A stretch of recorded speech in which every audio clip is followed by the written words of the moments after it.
हिसार के सभी पत्रकार एवं छायाकार मित्रों का धन्यवाद करता हूं। इतना संख्या में आज यहाँ पर पधारे हैं और जो ये पुल है ये हमारी सरकार की कटिबद्धता है विकास को गति से करना।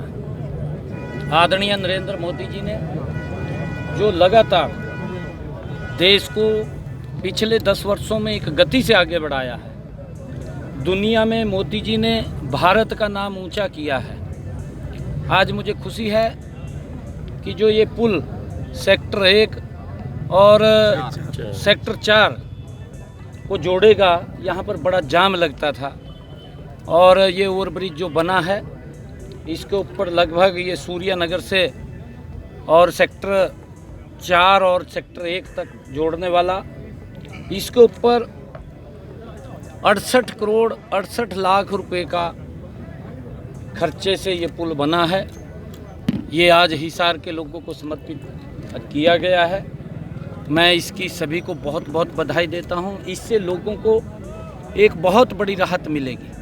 उनका जो रास्ता है सुगम और सरल होगा, जाम से बचेंगे, समय बचेगा, पैसा भी बचेगा। और हमारी डबल इंजन की सरकार लगातार लोगों के जीवन को सरल सुगम करने के लिए तीव्र गति से काम कर रही है। तीसरी बार की ये सरकार और तीव्र गति से हरियाणा प्रदेश को एक समान रूप से विकास करते हुए आगे बढ़ाने का काम करेगी। मैं क्योंकि कांग्रेस झूठ का सहारा लेकर के लोकसभा के चुनावों के अंदर उन्होंने कुछ थोड़ा इस विकास के ऊपर ब्रेक लगाने की कोशिश की है, क्योंकि कांग्रेस भ्रष्टाचार को जन्म देने वाली पार्टी है, भ्रष्टाचार को बढ़ाने वाली पार्टी है कांग्रेस पार्टी। और कांग्रेस पार्टी ने झूठ का सहारा लिया, उस पवित्र संविधान का अपमान करने का काम कांग्रेस के लोगों ने किया है। आदरणीय नरेंद्र मोदी जी इस देश को संविधान के अनुरूप चला रहे हैं। कांग्रेस उस संविधान का सम्मान नहीं कर रही है। अब देश के लोग कांग्रेस के उस झूठ को भी पहचान चुके हैं। अगर देखें हरियाणा के अंदर कांग्रेस का सुपड़ा साफ कर दिया और महाराष्ट्र के अंदर कांग्रेस का सुपड़ा साफ हो गया। लोग अब समझ चुके हैं कि इनके झूठ के अंदर नहीं आएंगे और कांग्रेस के नेता अब हताश हैं। हताश ये हैं, सदमे में है कि मोदी जी की जो नीति है उनको कैसे रोका जाए। अब ये और नई कोई तरकीब लेकर के आएंगे। परंतु मैं ये कहना चाहूँगा प्रदेश के लोगों से, देश के लोगों से, इनकी चाल को समझिए। ये लोग, ये जो गिरगट होता है ना, एक गिरगट और रंग बदलता रहता है, ये गिरगट की तरह रंग बदलते हैं और रंग बदलते हैं तो कभी किसी रूप में आते हैं, कभी किसी रूप में आते हैं।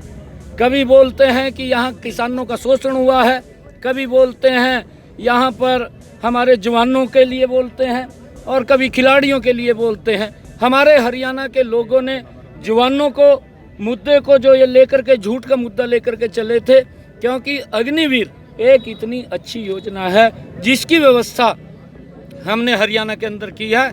एक भी अग्निवीर वो घर पर फ्री नहीं रहेगा, उसको सरकारी नौकरी देने का काम हमारी सरकार करेगी। और चाहे खिलाड़ियों के लिए जितना काम हमारी 10 वर्षों के अंदर नरेंद्र मोदी और डबल इंजन की सरकार ने किया है, आज तक के इतिहास में कांग्रेस पार्टी ने नहीं किया, परंतु झूठ बोल करके उनको बरगलाने का काम किया है, उसको भी नकार दिया है। और अगर आप लोग देखेंगे तो हमारे यहाँ जो किसान और हमारे सैनिक, हमारे खिलाड़ी, इन सब मुद्दों को वो नकार दिया है। और वही जो किसान के हमारे प्रमुख लोग थे जो इस एजेंडे को लेकर के चल रहे थे, उनमें से ही ये बात कही गई कि भाई हमने तो कांग्रेस के लिए बड़ा माहौल बनाया, तैयार किया, परंतु कांग्रेस कैसे नहीं कर पाई। ये उनका झूठ का चेहरा सामने आया है कांग्रेस का। कांग्रेस आने वाले समय के अंदर भी कोई ना कोई रंग बदल करके आ सकती है।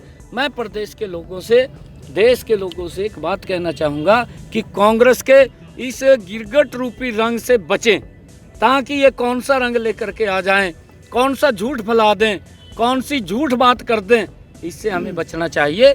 नरेंद्र मोदी जी के नेतृत्व में ये देश आज विकास की नई ऊंचाइयों को छू रहा है। पिछले 55 सालों में कांग्रेस देश के अंदर सत्ता में रही है। वो आंकलन करें कि 10 वर्षों में मोदी ने कितना काम किया, कांग्रेस ने कितना किया।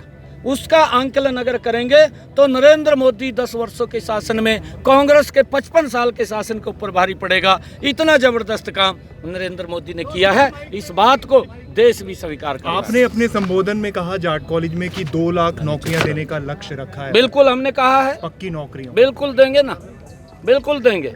हमने कहा है सर, हमने आने वाले 5 सालों के अंदर अपने संकल्प पत्र के अंदर हमने कहा है हम और नौकरियां भी देंगे, बिना पर्ची बिना खर्ची के देंगे। उद्घाटन होगा सर, एयरपोर्ट का भी मान के चले जल्दी जहाजें उड़ना शुरू हो जाएगी। बिल्कुल, यहाँ से जहाज जल्दी उड़ने शुरू होंगे। मोदी जी आएंगे क्या सर? मोदी जी आएंगे? ऐसा सुनने में आ रहा है कि मोदी जी आ सकते हैं। उनका तो आशीर्वाद है, उनके बगैर कैसे चलेंगे हम। सर महेश जी क्या कह रहे हो? अरे एयरपोर्ट के उद्घाटन के लिए प्रधानमंत्री मोदी जी को लाने की जरूरत है। बिल्कुल ले आएंगे ना, मोदी जी को लेके आएंगे। अरे मोदी जी तो कमाल कर रखा मोदी ने। सर एलिवेटेड रोड का एक प्लान बनाया गया था पिछले कार्यकाल में। एलिवेटेड रोड का एक प्लान बनाया गया था, लेकिन वो अभी सिरे नहीं चढ़ रहा है क्योंकि जाम की समस्या बहुत ज्यादा है। हमारे पीडब्ल्यूडी मिनिस्ट्री यही है जी, ये उसको गहनता से विचार करके देखेंगे और उसका जो भी कहीं समस्या होगी उसको दूर करेंगे ना। लगातार सर ये कहा जा रहा है कि विधानसभाएं हैं वो 100 से ज्यादा हो जाएंगी और कई जिले भी बनाए जाएंगे, तो इस बारे में क्या कुछ चर्चा चल रही है? नहीं, देखिए, क्योंकि 2026 के अंदर ये परिसीमन होगा और परिसीमन के अंदर कहीं न कहीं विधानसभाएं भी ज़्यादा होंगी। अगर आप ये वीडियो YouTube पर देख रहे हैं तो हमारे चैनल को सब्सक्राइब करें और बेल आइकन को दबाना ना भूलें। अगर आप Facebook पर ये वीडियो देख रहे हैं तो हमारे पेज को लाइक करें।